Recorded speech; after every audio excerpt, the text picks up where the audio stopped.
exactement. Ça, c'est un prêt de 8 millions de dollars, 8,2 millions pour être précis, de dollars. C'est le troisième prêt que nous sommes en train de signer avec le Guinée-Bissau pour un total de 40 millions de dollars que nous avons donné au Guinée-Bissau cette année-ci.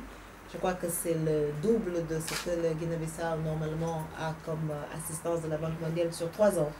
Donc nous avons doublé sur 3 ans ce que vous avez en un an. Je crois que ça montre un peu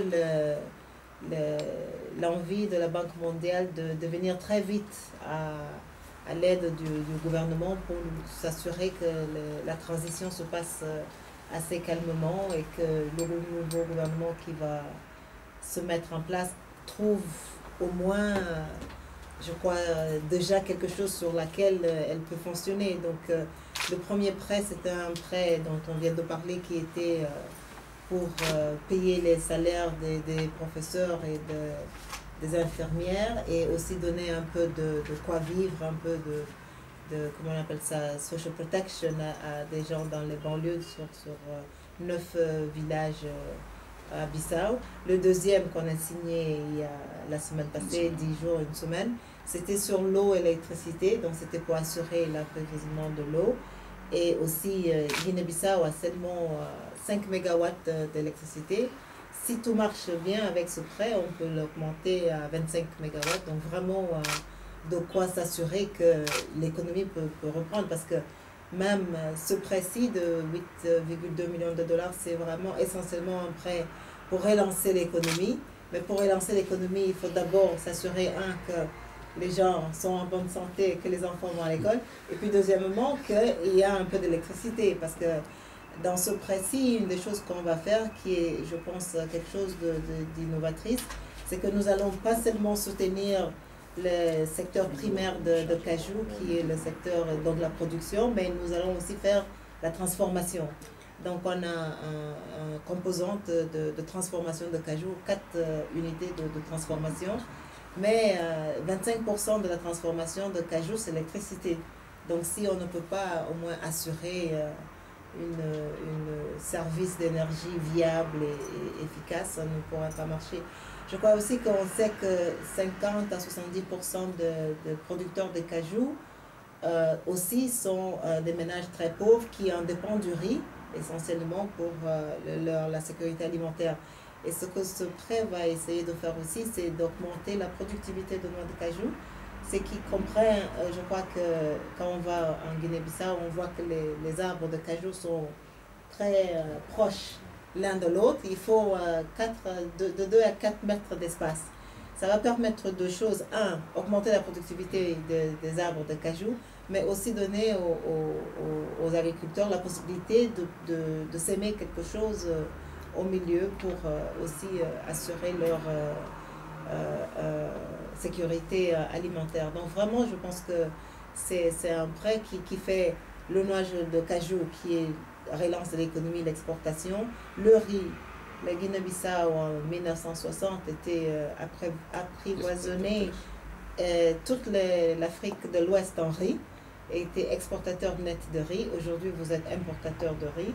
Nous espérons qu'on va commencer avec ce projet, le projet d'agriculture qui va suivre, ramener la Guinée-Bissau à ces bons moments. Et puis finalement, nous avons une composante doing business on vient de parler un peu de tous ces camions qui sortent de Guinée-Bissau sans payer les douanes, augmenter un peu le contrôle des douanes pour s'assurer que, étant donné que le noix de cajou, c'est le numéro 1 secteur qui apporte le revenu au Guinée-Bissau, qu'on puisse augmenter un peu la part de revenus du secteur cajou dans l'économie pour aider effectivement à payer les salaires, comme vous venez de le dire. Donc je crois que nous sommes très contents, nous remercions le gouvernement. Ça n'a pas été facile pour travailler avec un gouvernement de transition, organiser les élections, mais je crois que du Premier ministre à vous-même et à vos collègues en agriculture et tout le monde dans le PIU, ça a été vraiment une collaboration avec les équipes, Jean-Michel, Francisco et tout le monde de l'équipe, vraiment qui nous a aidés à faire un projet aussi rapidement que qu'on a pu le boucler. Donc nous espérons que ça va contribuer. Merci beaucoup. Merci à vous, Madame la directrice. Pour vous remercier encore une fois au nom du gouvernement, à vous, à la hiérarchie de la Banque mondiale et à toutes les équipes qui ont contribué positivement à l'élaboration du projet et qu'on puisse être là aujourd'hui. Je crois que c'est un défi et le défi a été relevé grâce à la contribution de chacun des intervenants. Pour la Guinée-Bissau, c'est important, c'est pour le monde de la Banque mondiale. Je crois pouvoir dire que c'est une coopération exemplaire dans des circonstances exceptionnelles. Donc, comme vous avez bien signalé, du coup, on a eu des facilités d'avoir 40 millions de dollars. C'est que normalement, on le faisait en 3 ans. Donc, ça montre clairement la conjugation des efforts et aussi la collaboration, la solidarité de la Banque mondiale par rapport à l'état de fragilité de la Guinée-Bissau. Vraiment, ça c'est un coup de main important. Et je ne voulais pas répéter tout ce que je viens de dire, mais il y a la composante de l'emploi des gens. Le pays a formé, on compte beaucoup de gens qui ne trouvent pas d'emploi chez nous.